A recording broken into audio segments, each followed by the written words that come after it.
kabisyo, it's me, DJ Rocketera, ang tagapagprotekta, tagapagsiwalat ng inyong pinakatatagong sikreto. I have this program with the title Top Secret, kung saan ang mga kabisyo nating merong nararamdamang bigat o kahit magaan, basta gusto niyang ibahagi sa ating mga kabisyo para mapagaan ang nararamdaman niya, sikretong malupit, pwedeng tumawag sa akin. Ako magiging kaibigan mo, karamay mo sa iyong pinagdaraanan. So this is Top Secret. At meron na nga po tayong caller on the line. Hello, magandang gabi sa'yo.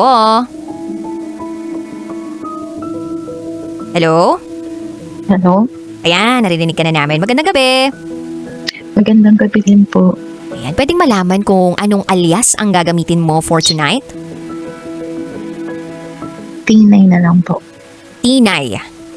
Opo. Tama ba ako ng pagkakabigkas, Tinay? Yes po. Ayan, kung po pwede lang nga, ilapit mo yung bibig mo dun sa mikropono ng cellphone mo. Cellphone mo ba gamit mo ngayon? Ay, yes po. Sorry po. Ayan, alam ko kasi pahiga ka na, yung nakahiga ka, no? Yes po. Kasi yung boses mo, parang dama ko, paano na eh, pa bedroom voice na eh.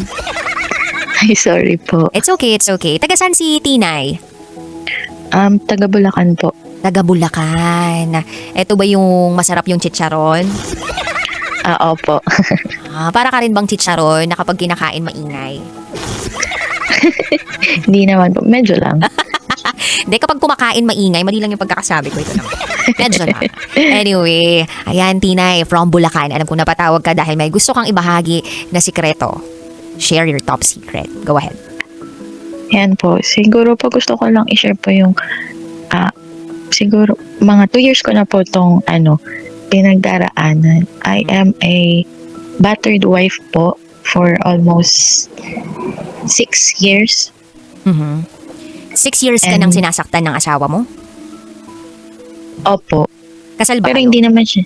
Yes po, kasal po kami. And we are both professional. Nung una bang part ng relationship ninyo, nung mag-boyfriend-girlfriend pa lang kayo, sinasaktan ka na niya? Wala pa naman pong ganun, pero may mga instances na nagkakaroon na kami ng verbal po na awayan, ganun po.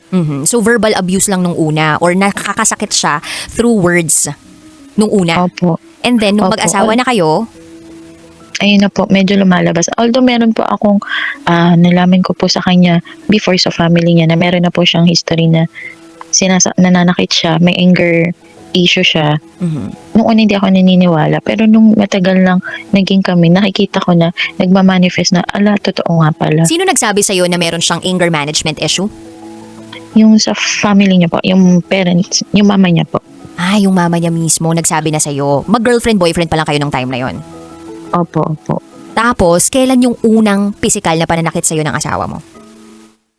Siguro, first year ng namin, kasal. First year ng kasal ninyo. Anong ginawa niya sa'yo dun sa unang pananakit na yun? Kasi pagkagalit siya, umaalis siya. Ako naman po, gusto ko yung nandun lang siya sa bahay. Kasi pag umaalis siya, parang anong tawag dito? Yung parang napapraning, hindi ko alam kung nasaan siya. Nag-overthink Kung sino ka? kasama Nag-anxiety ka ba? Opo. Tapos, ang ginagawa ko, parang hindi siya makalis, kinukuha ko yung susi ng motor niya, yung gamit niya. And, nagagalit siya doon. Tapos, nag-aagawan na kami ng gamit. Kasi nga, gusto niyang umalis, maiiwan ako mag-isa sa bahay. Ayun, dumating na sa point na, nung hindi niya makuha yung gamit, na niya pa ako, nasusuntok. Nung hindi niya makuha sa'yo yung susi, bigla ka na lang niyang sinuntok. Opo. Saan kasi tumama hindi yung kamao niya? Madalas po sa mata. Sa mata mo? Sa mukha mo? Opo. Yun yung unang pananakit niya sa'yo ng pisikal? Opo. Yun po yung as in pinakauna. May I Tapos, know kung ang bakit ina-anxiety ka or bakit nag-overthink ka? Meron ba kayong history ng cheating? Meron na ba siyang pagsisinungaling na nagawa sa'yo in the past kaya ayaw mong naiiwan ka sa bahay? Or sadyang ayaw mo lang at hindi ka komportable na lumalabas siya ng ganong oras? Meron pong may history po ng cheating. Alright. May history siya ng cheating. Opo. Na kung saan pagka nag-aaway kami, nangingi siya ng comfort sa iba. Sa ibang babae. Tapos malalaman ko, nagkakaroon na sila ng mutual understanding hanggang sa yung pinaka-worst na maiisip na nangyari sa kanila nangyayari. Mhm. Ayun.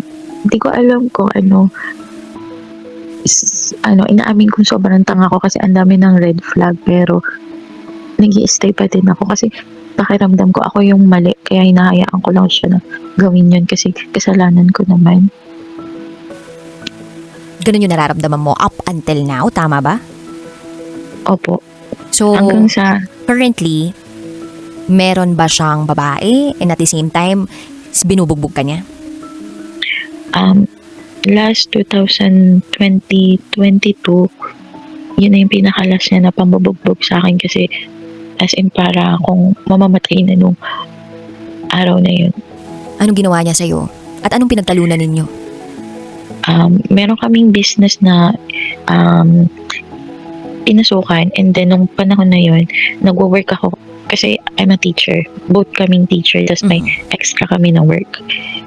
Ayun. Tapos ngayon, meron siyang pinapagawa sa akin. Hindi ko ginagawa agad. Ayun, nag-umpisa na kaming nagbabangayan kasi pressure sa school. Tapos pressure din siya dun sa business na gusto niya, pagka inutos niya, gagawin agad. So, since di mo Ayun, nagawa, doon na karon kayo nag-commotion? Opo. Tapos napagsalitaan ko siya na parang, ang sinabi ko sa kanya nung time na yun is, hindi mo naman yan magagawa kung wala ako. Kumbaga parang nag-brag ako. Inaamin ko may mali din naman ako. Ayun, parang nagpantig yung tenga niya. Nag-brag Nagalit ka siya. o you were just stating a fact? Ayun. Na tinamaan yung ego niya? Opo. Yun yung correct po na word. And then, nung nagalit siya kasi nga po, ayaw niya yung napagsasalitaan ko siya ng ganun.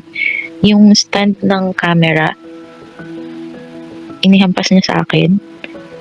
Pati yung isang stick na mahaba, inihampas niya din sa akin. Saan tumama yung stick na yon? Sa buong likod ko po. Hanggang sa maputol. So, paulit-ulit kanyang pinaghahampas ng stick na yon? Opo. Yun talaga yung pinaka-worst. So, sobrang galit niya. Hindi niya maano yung galit niya. Talagang pinaghahampas niya sa akin. And what was your reaction during that time? Umiiyak po ako na pinapatigil ko siya. Nung una, nagdadalawang isip ako kung magsusumbong ako kasi nga talagang madalas na yung pangyayari na yun. Alam nung sa side niya na binubugbog ako. Alam ng pamilya niya na binubugbog ka ng sarili nilang kaanak and they're not doing anything about it. Hindi man lang nila pinagsasabihan or ikaw ba yung pinagsasabihan nila? Pinagsasabihan nila po. Tapos may times na parang hindi mo kasi pinapaalis, dapat hinahayaan mo na lang umalis. Ganun po yung sinasabi sa akin. Oh. So yun pa yung sinasabi sa'yo? Kaya po, nung panahon na nagsasama kami, parang natutwist sa akin, ano ba yung tama at mali? At ano ba yung totoo? Opo, Minsan may ganun parang kung ano yung totoo, yun yung ngayong tanong mo sa sarili mo eh. Totoo pa ba to? Totoo pa ba lahat ng nangyayari? Totoo bang mahal niya ako? Totoo ba na dapat ko lang siya intindihin? Ang tanong ko sa'yo ngayon is, may kids ba kayo? Yun pa yung isang dahilan.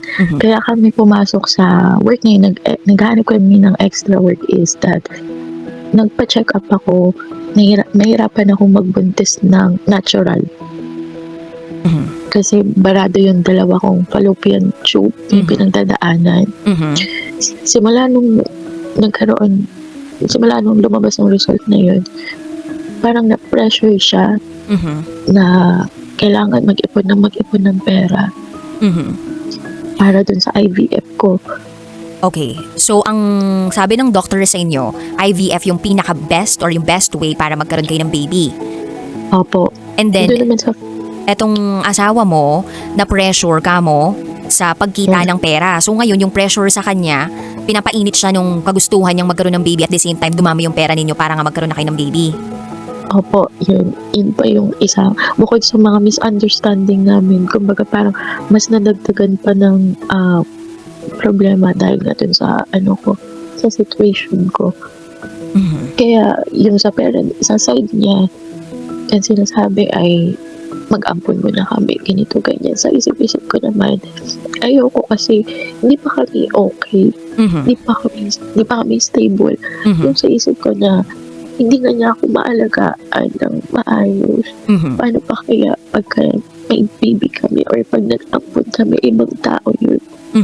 Alam mo, Diba, nag-iisip nag-iisip ka. Nakakatuwa na parang malaman na naiisip mo yung kapakanan na magiging anak ninyo. Kumbaga, hindi na lang sarili mo to. Kumbaga, yung isisilang mo kung sakaling magkakaroon kayo ng anak, kung mag-IVF ka man, kung ano man yung ways of having a baby ninyo, iniisip mo yung magiging anak ninyo. If ganito yung ito yung ama na dadatnan ng anak ko, abay, naisip mo ba na kawawa yung bata? Opo. Mhm. Tapos, nung 2021 kasi namatay yung papa ko. Mhm. Nung night na 50-50 sa papa ko, Mhm. mag-isa lang ako dun sa bahay. Okay. Kasi nag-away kami nun. Mhm. Tapos nabugbog ulit ako. May pasa ako sa mata, may pasa ako sa mga braso. Mhm. Gusto kong pumunta sa hospital nun. Kasi hindi ko kaya pumunta kasi makikita ng family ko na tumbog sarado ako. Mhm. At hindi nila alam yun yung nangyayari sa iyo sa piling ng asawa mo ngayon. Hindi nila po alam. Dito lang nila nalaman nga nung pinakulong ko po siya. Nung pinakulong mo siya. Opo. Kasi po, yung nga po yung sinabi ko na sobra yung pinagpapalo po ako nung stick po, Mhm. nung electric fan. Doon na po parang nagising ako na parang sobra na sobra na yung ginawa sa akin. Mhm. Kaya po, nangingi ako ng tulong sa family ko. Hindi na ako nagsumbong. Kanino ka una nagsumbong? Sa mga tito ko po kasi po, sila yung kapitbahay namin. Pero medyo malayo yung bahay nila sa amin. Mhm. Then, tumawag sila ng barangay. And Mhm. then, inano po siya. Kinulong siya. Up until now, nasa kulungan pa siya. Hindi po. 2 months lang po siya na kinulong. Mhm. And then, parang naawa pa po ako nun sa kanya.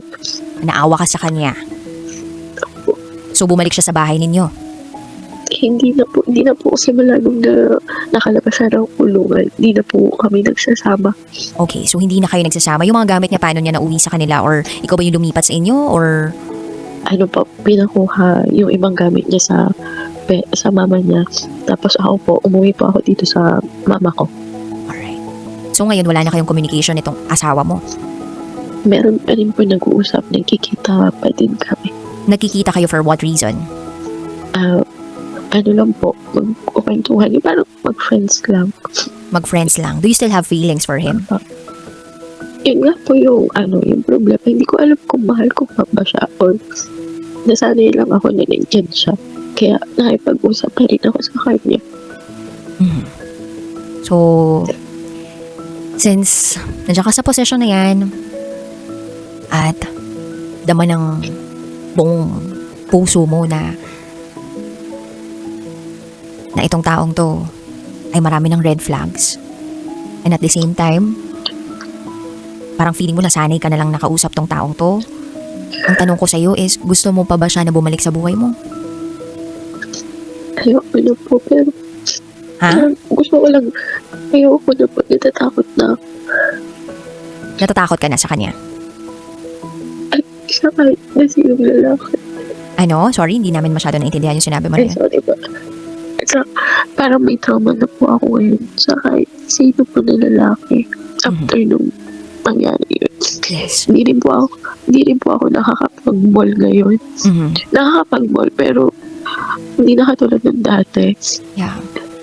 Kasi parang pagka nagmamall ako, nagkakaroon ako ng, parang nagtatanong ako, dati ako yung, ganito yung mga nakikita ko, yung mga nagde-date, Mhm. yung buo yung family. Mhm. Ngayon, hindi na. Kasi ayoko na mag-mall kasi baka may makakita sa akin, magtatanong, ba't mag-isa ka na lang?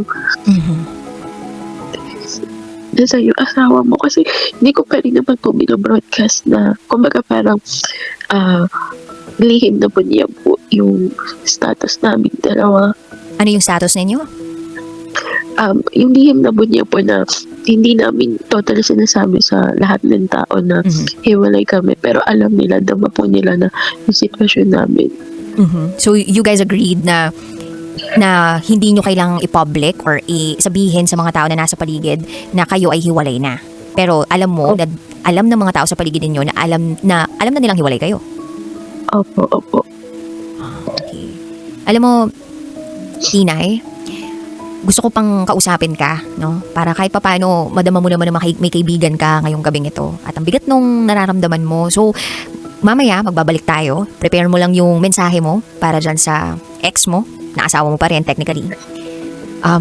Sabihin mo kung ano yung mga gusto mong sabihin sa kanya. So, babalik tayo, huwag kang aalis ha. At sa mga tagapakinig po namin dito sa Love Radio, huwag po kayong aalis. Kapiling pa rin natin ang ating top secret sharer na si Tinay from Bulacan. And also, kapiling ang inyong Basa Princess DJ Rakitera saying your secrets are safe with me. This is Top Secrets.